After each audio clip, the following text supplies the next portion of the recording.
Hello guys, कैसे हैं आप सब। मैं रोहित सिंह अपने YouTube channel Rohit chemistry classes में आप सभी का स्वागत करता हूं।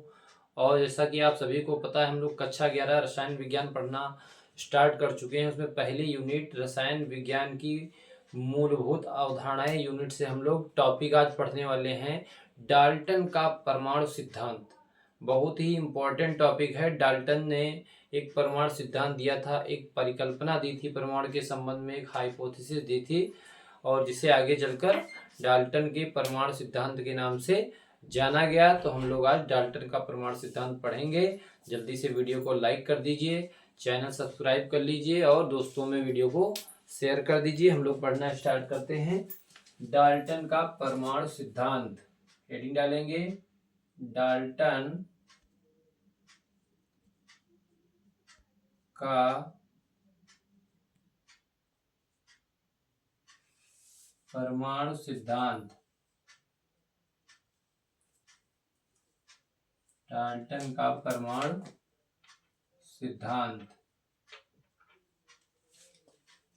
डाल्टन का परमाणु सिद्धांत देखिएगा, डाल्टन ने, इसमें लिखेंगे सन 1803 ईस्वी में डाल्टन ने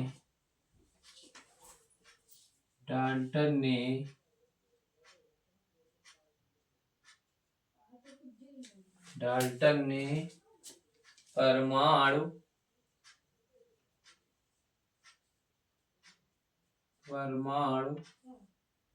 परिकल्पना प्रस्तुत की,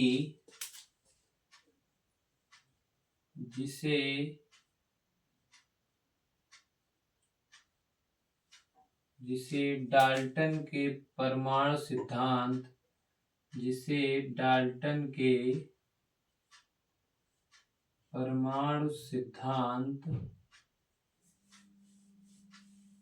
डाल्टन के परमाणु सिद्धांत के नाम से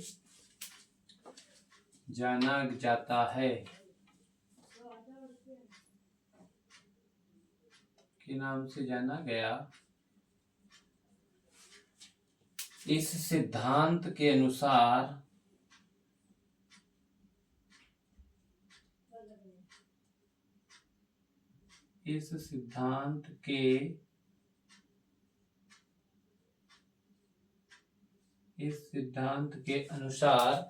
देखिएगा, डाल्टन ने सन 1803 ईस्वी में परमाणु के संबंध में एक परिकल्पना प्रस्तुत की थी, हाइपोथेसिस दी थी, जिसे आगे चलकर बहुत सारे प्रयोग और परीक्षण के आधार पर यह जो है डाल्टन के परमाणु सिद्धांत के रूप में जाना गया। इसे कसौटी पर, विज्ञान की कसौटी पर कसा गया प्रयोगों द्वारा और परीक्षणों के आधार पर। तो इसमें साइड में लिखेंगे कि सन 1803 ईस्वी में डाल्टन ने परमाणु परिकल्पना प्रस्तुत की, जिसे डाल्टन के परमाणु सिद्धांत के नाम से जाना गया। इस सिद्धांत के अनुसार इसमें महत्वपूर्ण पॉइंट थे, कुछ बातें थी, उसको आप लोग पॉइंट वाइज देखेंगे। पहली बात इसमें बताया गया, द्रव्य अति सूक्ष्म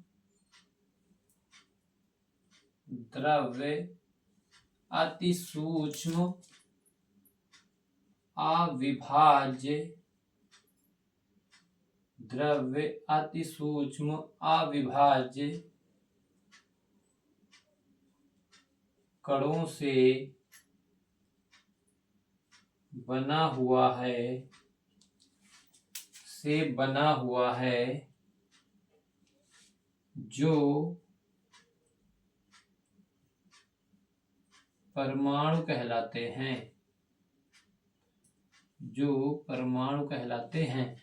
सबसे पहली बात डाल्टन ने यही बताई थी कि जो द्रव्य है, हमारा जो पदार्थ होता है, जिसे मैटर कहते हैं, तो वह द्रव्य या पदार्थ जो होता है वो अति सूक्ष्म और अविभाज्य। अति सूक्ष्म का मतलब बहुत छोटे छोटे सूक्ष्म कण, और अविभाज्य से मतलब उन्हें विभाजित ना किया जा सके, ऐसे कणों से बना हुआ होता है कौन?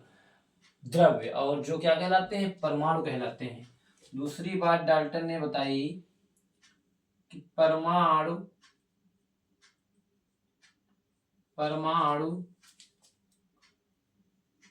वह सूक्ष्मतम कण है, परमाणु वह सूक्ष्मतम कण है जिसे अधिक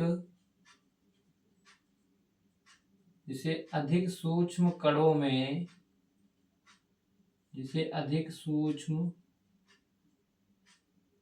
कणों में विभाजित नहीं किया जा सकता है, विभाजित नहीं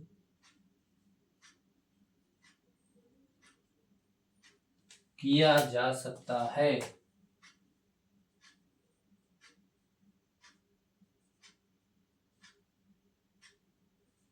तीसरा पॉइंट, परमाणु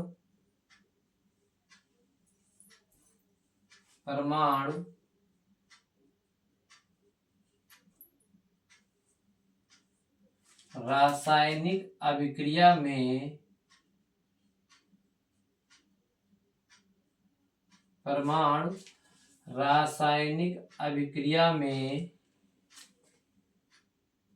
बिना अपघटित हुए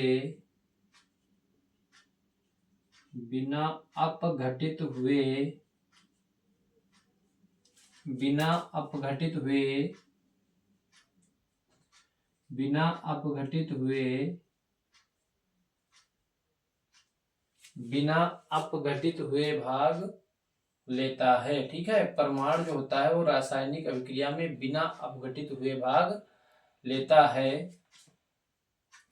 अगला पॉइंट क्या बताया,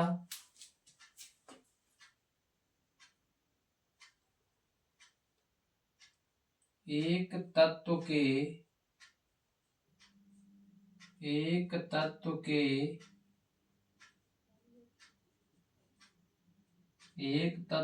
सभी परमाणु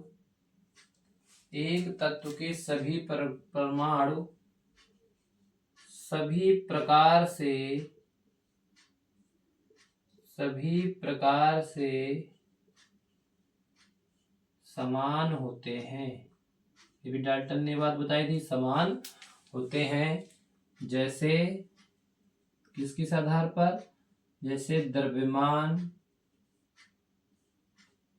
आकार,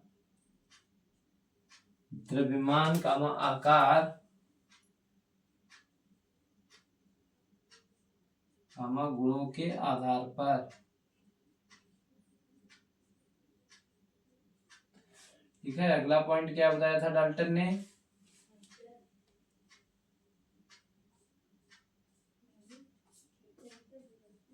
भिन्न तत्वों के परमाणु एक दूसरे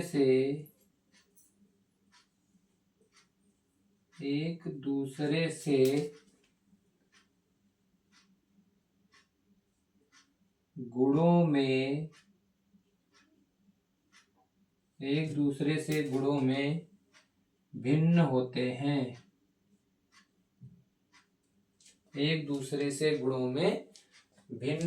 हैं, अगली बात जो बताई डाल्टन ने, भिन्न तत्वों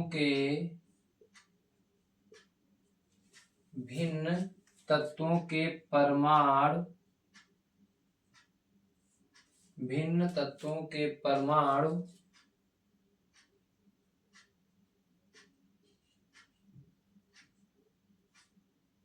रासायनिक संयोग में सरल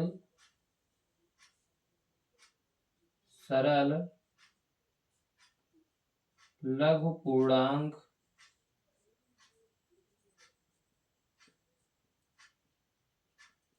होते हैं। और जो एक और अंतिम विशेषता थी वो ये थी कि परमाणु परमाणु अविनाशी, परमाणु अविनाशी होता है, अर्थात परमाणु को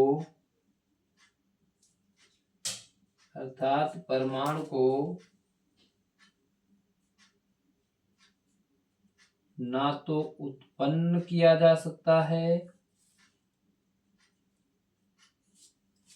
ना तो उत्पन्न किया जा सकता है, ना तो नष्ट, ना तो नष्ट, ना तो नष्ट किया जा सकता है।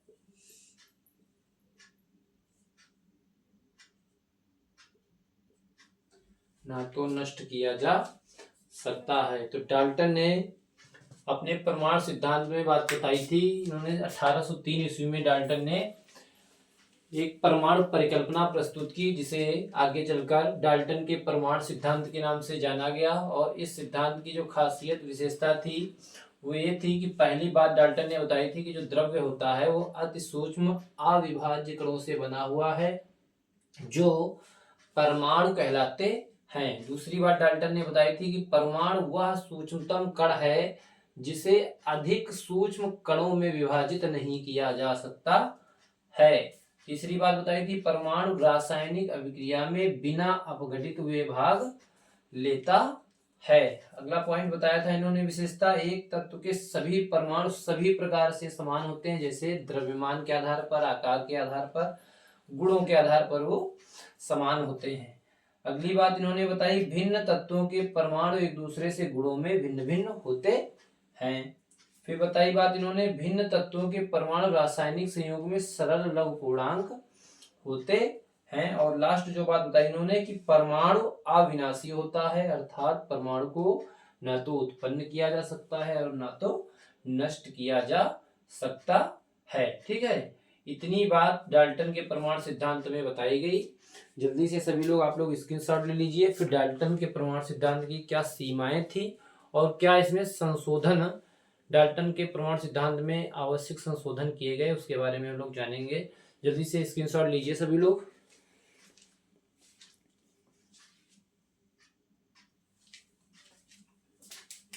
डाल्टन परमाणु सिद्धांत की सीमाएं देखेंगे,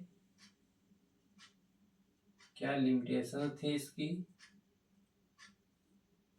पहली सीमा इसकी यही थी कि यह सिद्धांत से मतलब डाल्टन का परमाणु सिद्धांत, यह सिद्धांत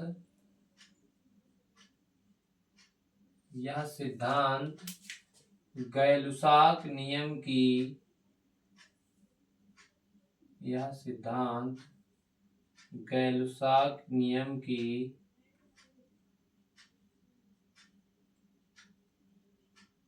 गैलुसाक नियम की व्याख्या नहीं करता है या नहीं करता। ठीक है, यह सिद्धांत गैलुसाक नियम की व्याख्या नहीं करता। दूसरी इसकी जो सीमा थी, यह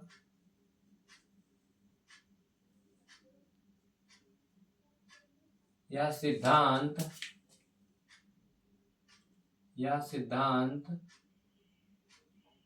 यह स्पष्ट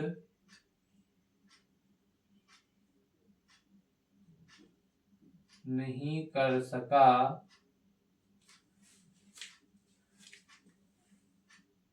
कि परमाणु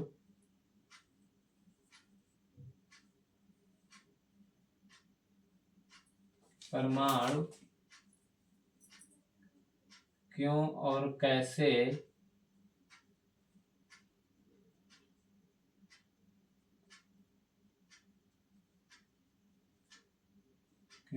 कैसे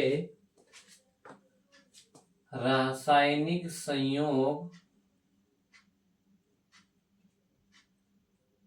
द्वारा अणु बनाता है, अणु का निर्माण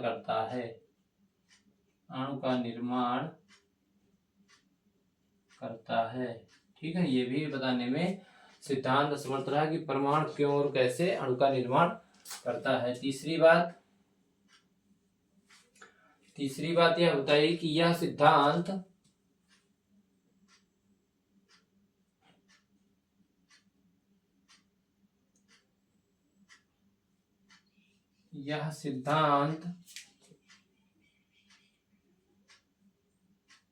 यह स्पष्ट करने में असमर्थ रहा कि परमाणु स्वतंत्र अवस्था में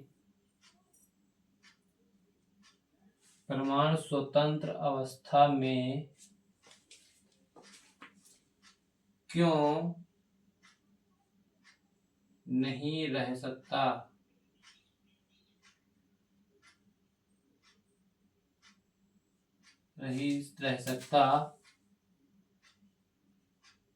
जबकि अणु क्यों स्वतंत्र अवस्था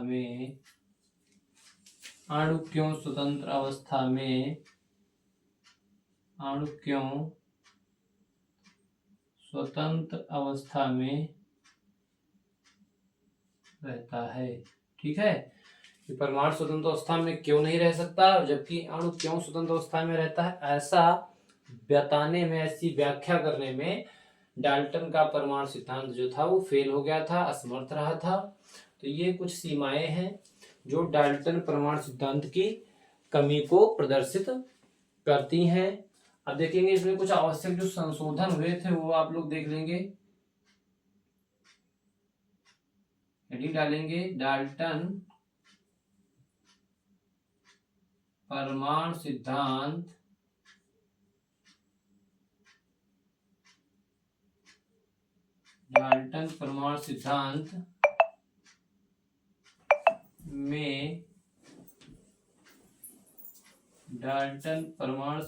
में आवश्यक संशोधन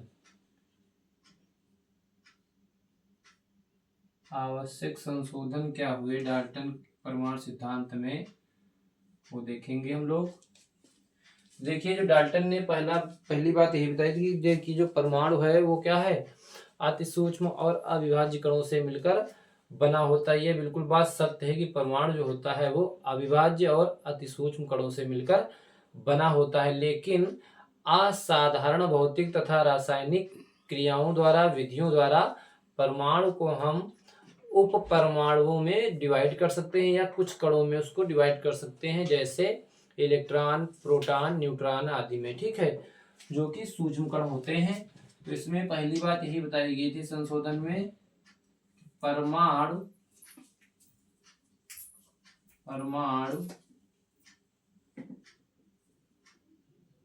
अविभाज्य है, यह सत्य है, लेकिन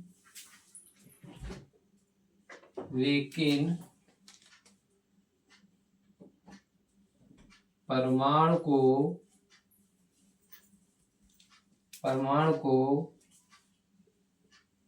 असाधारण, मतलब सामान्य तरीके से तो उसको विभाजित नहीं किया जा सकता है, लेकिन जो असाधारण तरीका हम अपनाएंगे, असाधारण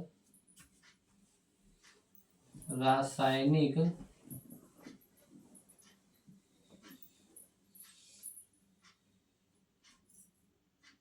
विधियों द्वारा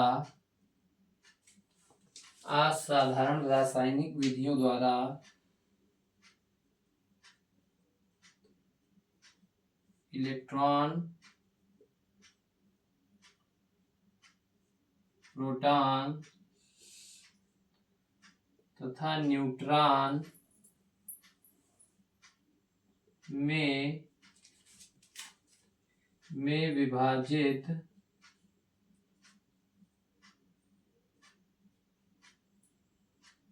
विभाजित किया जा सकता है।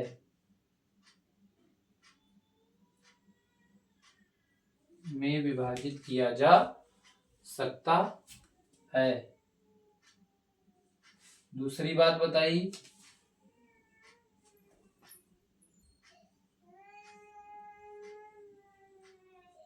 एक तत्व के परमाणु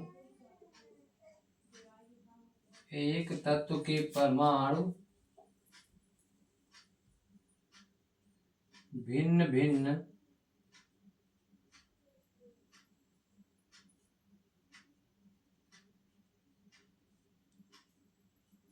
भिन्न परमाणु द्रव्यमान या परमाणु भार लिख लीजिए, भिन्न भिन्न परमाणु भार, एक तत्व के परमाणु भिन्न भिन्न परमाणु भार वाले हो सकते हैं। जब भिन्न भिन्न परमाणु भार होंगे तो परमाणु क्रमांक क्या होंगे? समान होंगे। हो सकते हैं जिन्हें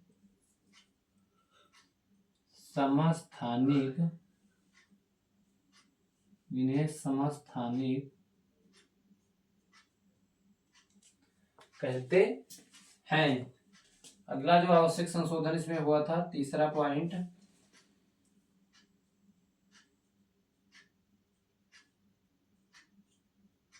भिन्न तत्वों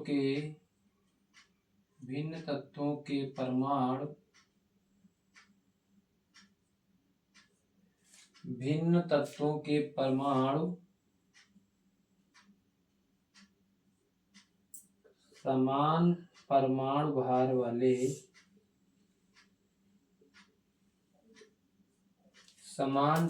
भार वाले हो सकते हैं,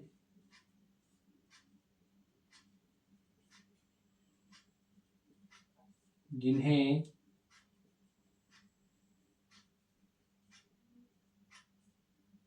समभारिक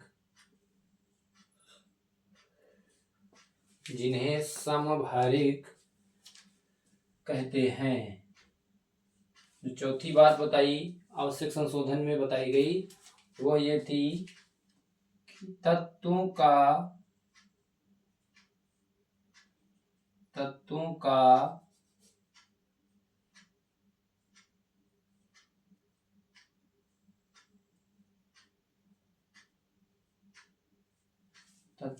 मूल लक्षण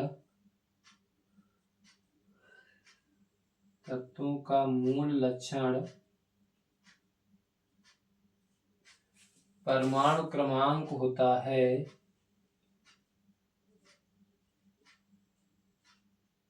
न कि परमाणु भार।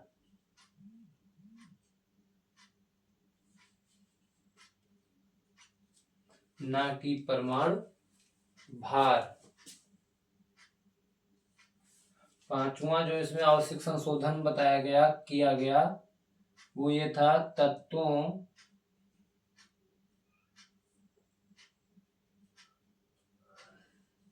के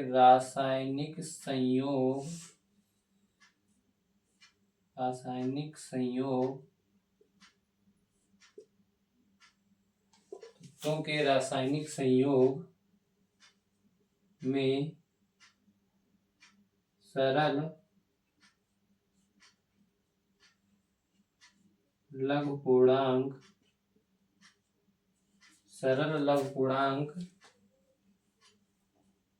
का होना आवश्यक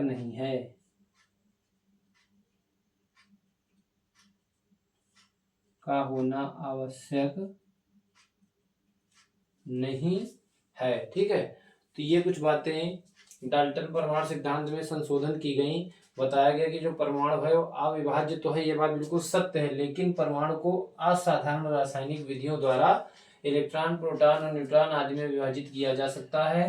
फिर बताया गया कि एक तत्व के परमाणु भिन्न भिन्न परमाणु भार वाले हो सकते हैं, जिन्हें समस्थानिक कहते हैं।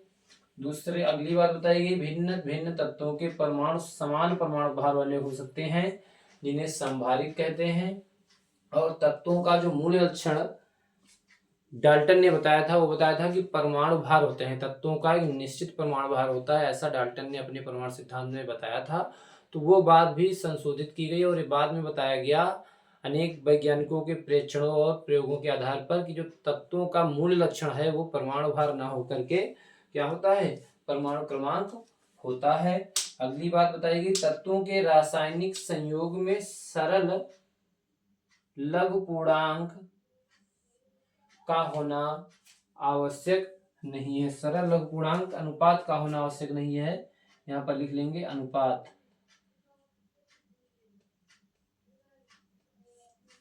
सरल लघु पूर्णांक अनुपात का होना आवश्यक नहीं है। तो इस तरह से डाल्टन ने 1803 ईस्वी में अपने परमाणु सिद्धांत दिया और ये बहुत ही इम्पोर्टेंट परमाणु सिद्धांत है तत्वों के मूल लक्षण के संबंध में। इसको आप लोग कायदे से तैयार कर लीजिएगा और वीडियो को लाइक जरूर कर दीजिए और आप लोग कमेंट जरूर किया करिए और आप सभी लोग वीडियो को रेगुलर वॉच करें जिससे कि हम आपके लिए कंटिन्यू वीडियो लाते रहें। Thank you for watching this video.